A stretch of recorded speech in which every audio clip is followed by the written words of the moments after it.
मी Sachin Lalasaheb baton, राहणार कळंबोली, तालुका पनवेल, जिल्हा रायगड, नवी मुंबई. मी आपल्यासमोर एक गंभीर विषय मांडत आहे. MSCBने माझी सकाळी 7 वाजता लाईट कट केली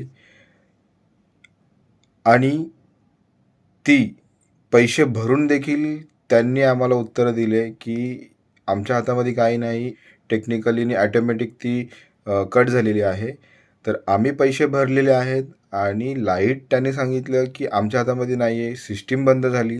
सिस्टीमला आम्ही फोन केला तर सिस्टीमवाल्याने सांगितलं की पैसे तुमचे आलेले आहेत, पण सिस्टीम आमची बंद आहे. तरी पण त्यांनी लाईट चालू झाली नाही, केली नाही. आणि मी नंतर सांगलीचे सचिन भाऊ कदम यांना फोन केला.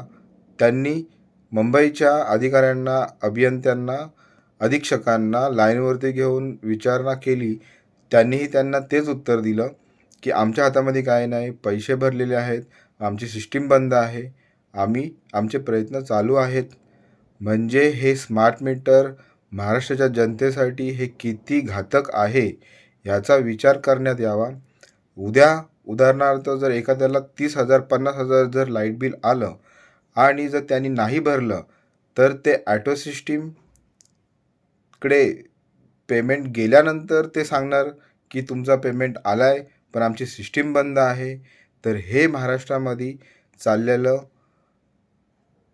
हुकुमशाही MSCBची आणि शासनाची ह्याच्यावरती गांभीर्याने आज माझ्यावरती जी वेळ आलेली आहे, उद्या तुमच्यावरती येऊ शकते.